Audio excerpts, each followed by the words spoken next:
them, but what Mr. Perumal says in response to that, okay? So can we start with and Chair, I think you will need the headphones that were, and just check if you have a pair. I do, thank you. I think this portion is audible, but it's easier to have the headphones on. So this is a recording after introductions are made, and Advocate Ramsamy asks you about what happens from the time that you receive the documents. So we're working on that one personally. With regards to that, how does this information reach your table? Let's start there with the housebreaking situation with Lushaba. Lushaba, hey? Yeah, Lushaba. I was given the family stuff under my office.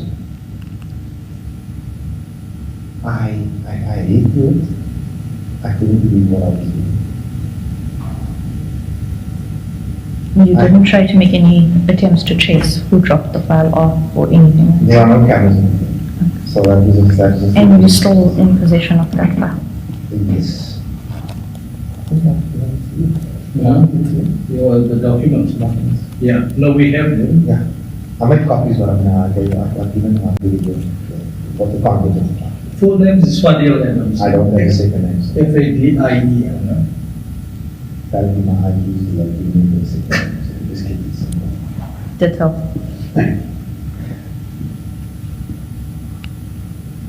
So I can't claim the grade for investigating. Okay, when did you receive it? It was roundabout, not too wide, roundabout the first of the 2024. Couldn't tell you the exact date. I sat on it for a few days, but I couldn't believe what was it. What steps did you take after I- sitting on it for a few days? I mentioned it to Jen Cameron, who's the chief, and I also questions in portfolio, and nothing came of it. Which convinced me something went wrong.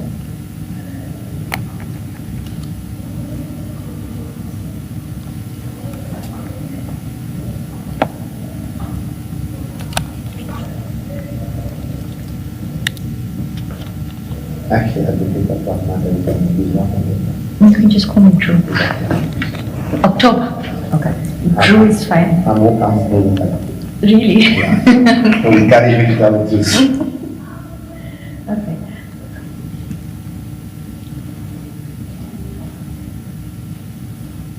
What steps did you take after asking the questions at portfolio and not receiving I any? went to the charges. I went to the police station, take on something. I laid the charges there. I was then reliably informed that the docket had been collected or disappeared. I then went to Orlando police station, laid a charge there. Okay, one of the questions we will be asked is, when you found out about the Grand Central, you then left the entire province and went to Ikasi and opened the document. Because if it disappeared, the Grand Central would disappear, which is fine as well. Okay. So you had no faith in opening it within the province? Okay. What steps did you take with regards to going to Orlando? You booked your private vehicle, you I took took the flight. Okay. With my following ticket. Mhm. I know what I mean, I know the charge. Who did you go with? I went alone. Do you have any contacts at Orlando? When you opened the dockets in Grand Central, how did you get hold of the CAS numbers? Did they SMS them to you? Yes, the SMS thing. No, I didn't receive SMS. No SMSs. Okay. So how did you get those CAS numbers? No, the face numbers I provided the video with was from the Orlando police station, because when I got there, I learned something. I said I wouldn't be in the police station until I received the SMS notification. Okay. I'd been contacted by the IDAC. I'd given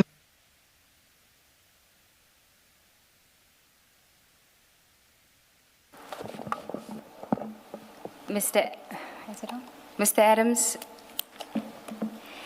you now heard the recording. Now, this is the independent entity that you want to that must investigate your matter. So I'm hoping that you would have been open and honest with them about it, because it's an entity that hopefully at that stage you didn't have misgivings about, because this was the independent body, correct? As far as my memory would allow, yes, ma'am. Okay. Now, you do correct yourself when you give the date when you initially found the documents, and then it is put to you. Oh, sorry. Ms. Sigels, I heard and I think it's the case, in fact, with my co-commissioners. I heard Ms. Ramsamy quite well. But it wasn't the case with Mr. Adams. With Mr. Adams? Yes. Can you perhaps just summarize what Mr. Adams says? Will do, Chair. Advocate, excuse me, Justice Madlanga, Commissioner Madlanga, if you could just speak up, I'm struggling to hear you. Oh, sorry Thank you, about sir. that. Thank you, sir. Yes. I was saying I had difficulty hearing you. I could hear Ms. Ramsamy quite well. So I was asking Ms. Sigels to please summarize what you say. I was hoping someone... I would hear bits and pieces here. I was hoping someone who was also struggling to hear me. Thank you. Thank you. Yeah, Oh. yeah. I heard it quite clearly, but it could be because I heard it, played it on my own system rather than through this. So Ms. Ramsamy asks you, let's start with the Lushaba matter, and she says, how did you get the documents? And you explain it was, you found it under your door. And she then asks you, what did you do with it? You said you mentioned it to Mr. Cameron, and you asked questions at Portfolio Committee, and nothing came of it. That's what you say. And she then says, and then what did you do? You say, I went and laid a charge. And she asked you, when did you get the documents? You say 1 November, around about 1 November initially. And you say, but I don't really remember the exact date. She asks you, what did you do? You say you lodged, you sat on it for a few days, and then you went and you opened a case at Grand Central. Then as you telling her that, you say to her, actually, Advocate, I'm wrong about my date. It was in October. It was in October. Then you say, you continue, and then later on you say early October. It was early October. She then asks you, you say you go and open it at Grand Central. Did you get the CAS number? And you say you then found that your dockets had gone missing, or you were informed that your dockets had gone missing. And faced with that, you decided to go to Johannesburg, and you opened up dockets there. Then she asked you, with regards to that, what did you do? How did you make those arrangements? Did you book your own vehicle, your private vehicle? You said you flew with your parliamentary available flights. You went and you opened the cases, and then she says to you, one of the questions you're going to be asked is, you left a whole province to go to Ikasi to go and open up these cases. Why would you do that? And then you explained because your dockets had gone missing in Cape Town. And then she asks you, regarding those arrangements, who did you go with? And you said, I went alone. And she said, do you know anybody at Orlando Police Station? Do you have any connections there? You say no. Then she asks you, how did you get your CAS numbers at Grand Central? And you say it was SMS, and then you correct yourself and say, actually, I didn't get those numbers, but I learned something when I went for the Orlando ones. I waited until I got the CAS numbers, and that's where it ends. Does that accord with what you heard yesterday? Because it would have been clearer. As you say it now, ma'am, it's like I'm hearing it, yeah. So I just have a few questions regarding that. You say in the recording, you correct yourself and say early October. I had asked you yesterday, and you were firm that it would have been late October. I'm going to ask you again about that time period, because one of the things you say to her is you sat on it for a few days before you opened the case. in your statement before the commission, you say you got it 2 days before you opened the case in Grand Central, which we know is the 29th of October. So which is it? I'm not understanding the question, ma'am. In your At least- affidavit before the commission, you say you got it, you got the documents, you received the documents under your, on your floor of your office 2 days before you opened the cases at Grand Central. The cases at Grand Central were opened on the 29th of October. That is inconsistent with receiving the documents early October, as you said to her in the recording, and sitting on it for a few days, and then going to Mr. Cameron and asking questions at Portfolio, and then going to Grand Central. So the two are inconsistent. Yes, ma'am. That's why I'm asking you again, now with the benefit of having listened to the recording, when did you actually... Okay. If it was late October, was it 2 days before you laid the charges at Grand Central? Yes, ma'am, in my recollection, it was 2 days. I didn't sit with it long. Okay, because in the recording you say to her, I sat on it for a few days. A few days, yeah.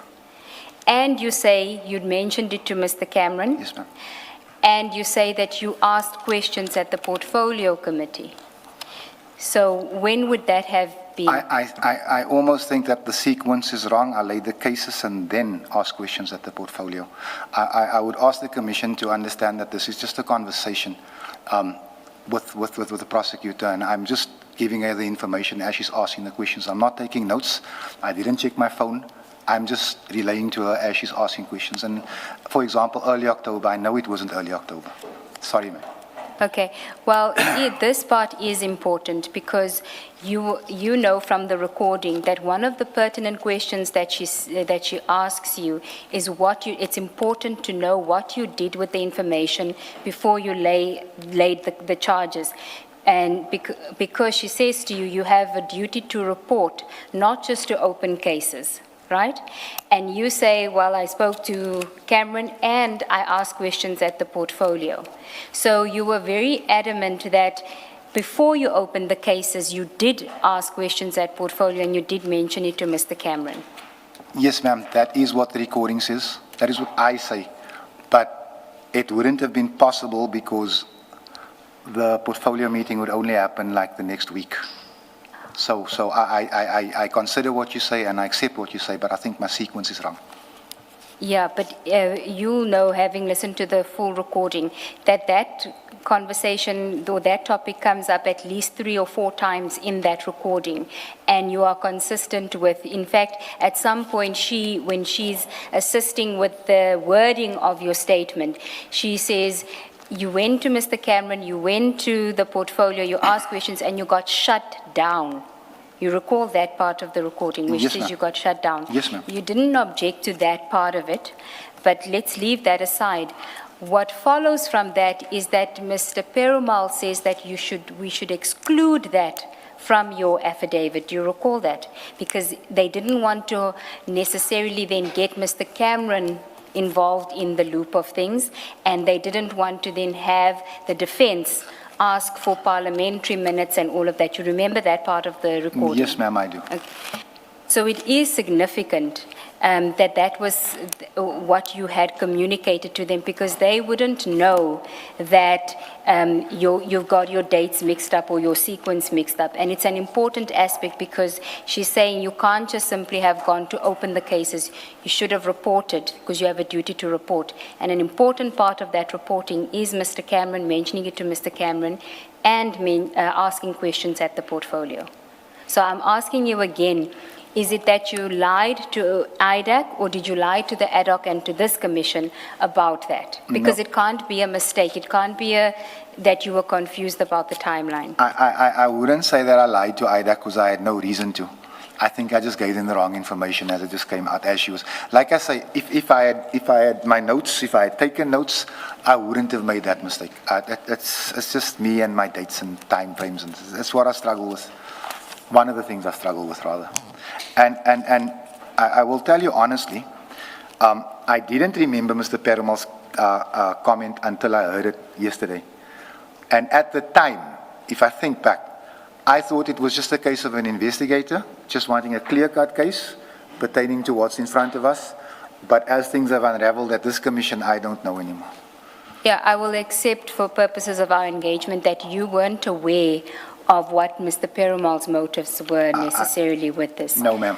But you were aware that he did have an ulterior motive or another motive in addition to investigating your matter, because he says it when you guys are discussing the threat made by General Mkwanazi, right? I want to play that recording next, but I want to ask you again, Mr. Adams, insofar as whether or not you raised the issue with the parliamentary committee before you went to Grand Central. What is your version? You didn't do it before? No, ma'am. Okay. No, ma'am. Okay. And the reason you didn't do it, is it what you told ad hoc, that these things just don't go anywhere when you raise it at that committee? If I may, ma'am, I know that you're trying to get done and you have another witness.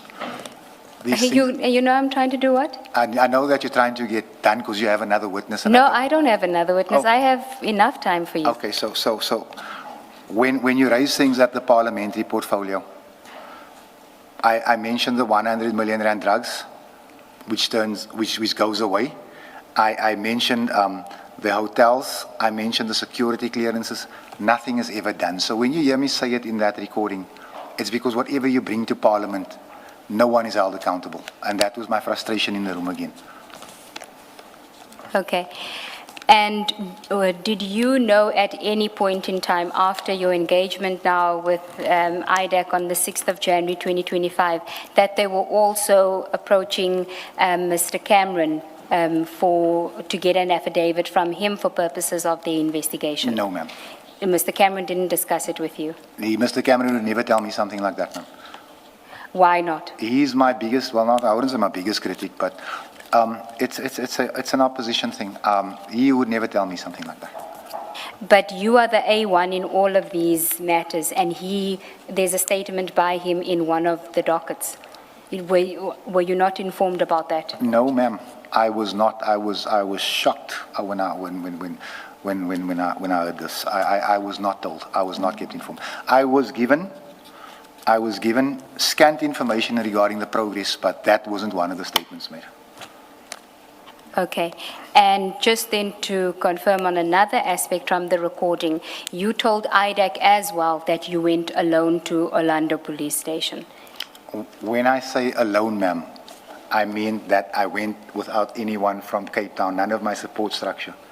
No, Mr. Adams. She asks you, do you have any connections at Orlando Police Station? So she was very specific on a follow-up question, and you said no. That was the opportunity for you to say to her, actually, there were prior arrangements made. I was meeting somebody there who had made arrangements for me. Because Yes. she found it as strange as we do, that you would go to, like she says, Ikasi to go and open these dockets. If I may respond, ma'am, a man that you meet once is not a connection. Not from where I'm at. And also, it is a connection, and I'm sure you can speak to the spokesperson afterwards. A connection in terms of where I'm at is generally something that you're doing, I would say, unlawfully, which is not the relationship that I had with Elvis on it one day. That's not, and that is my considered view of the situation. As a matter of fact, I tell you today, no, it's fine. Okay, forget the meaning and definition of a connection. When you're asked the question, who did you go with, or did you go alone, there's only one answer on your facts. It is, I went with somebody else, even if you didn't want to disclose who it was.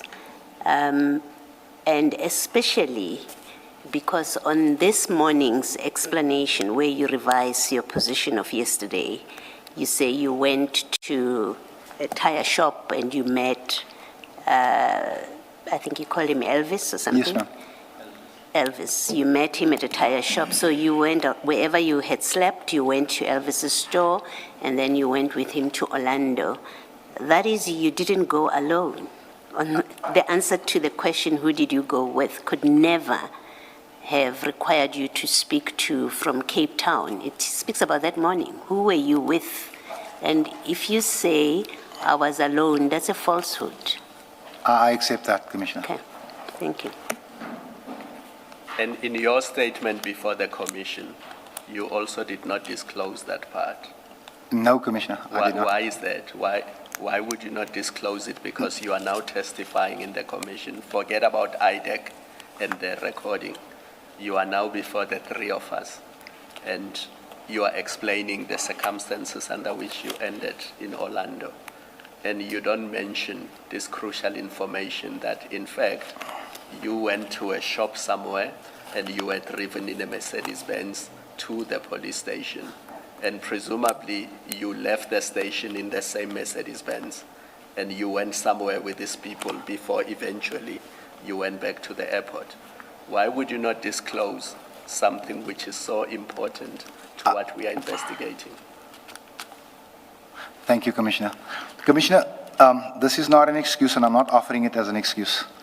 But I wanted to add much more to my affidavit, but the time constraints, and that is actually something that even as I will admit to you, as I was going through my affidavit, wanting to add more information, that wasn't at the top of my list, but as you frame it to me, it should have been in there. But I asked the Commission to understand that I did ask for a later date because my supplement, my affidavit would have a lot more. There's information in here that some of it pertains to your scope, some of it doesn't, but that I wanted to put in here, and unfortunately. Mr. Adams, you had an extra week. Remember, you submitted an affidavit late Sunday evening. You came here on Monday. We couldn't deal with your evidence. You were given a week and a half to come on Wednesday this week. So you had a week and a half to add this. You must have known all along that the reason you are being called to this commission is these cases that you opened in Cape Town and Orlando and how IDAC took over your case. So that is crucial information that you did not mention in your statement. And even as you were giving evidence yesterday, you did not mention it until you were confronted with it and you had to correct your evidence this morning. Now that is problematic. I understand your situation, my situation, Commissioner. But is there any reason why you did not mention it yesterday? Let's assume for a moment you did not have time as you were preparing your statement. Yesterday, when you were going through your statement, what is your reason for not mentioning that actually, when I got to Orlando, I contacted Elvis, we met somewhere else? Commissioner, it was, like I said, I was underprepared yesterday, and I admitted that, and I actually asked the advocate for an extra day, and I was told I wouldn't get it.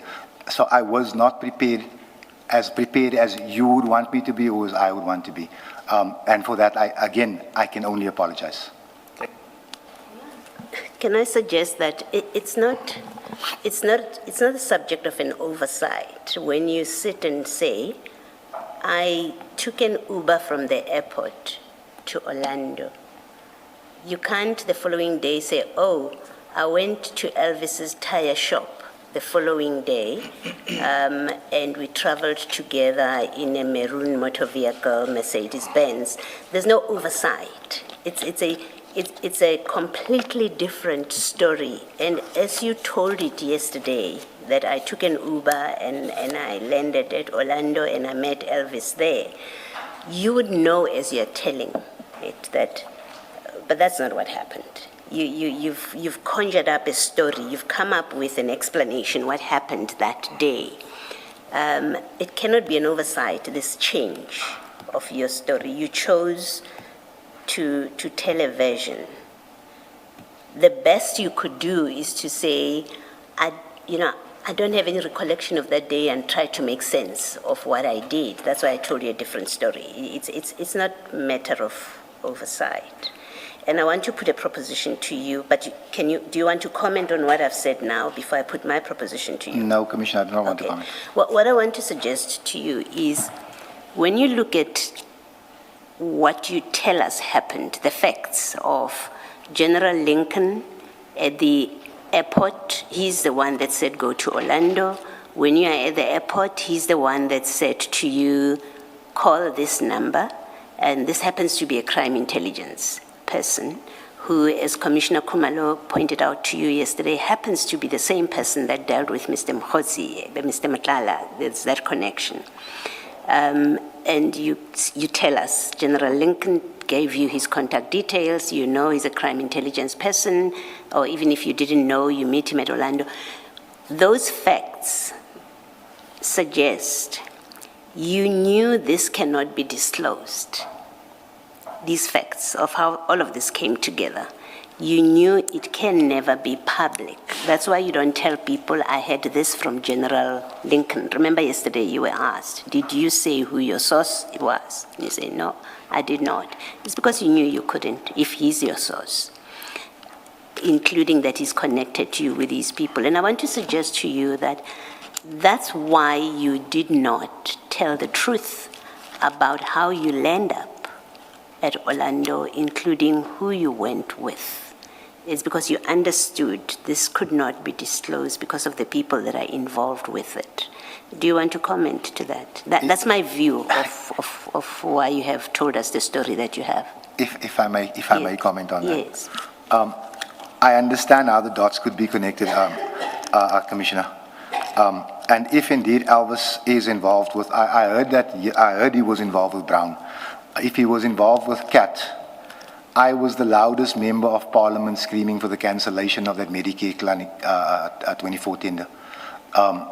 I promise you now, you will not find me anywhere near that man. So what I'm saying... Discount Mr. Matlala for my proposition, for what I've put to you. Discount that I've mentioned him. Let's work with how you say your source is General Lincoln about the loss of your dockets. He's the one that says go to Orlando, and because it's him that's saying that, you have no reason to doubt him. You get to the airport, he says to you, contact this person.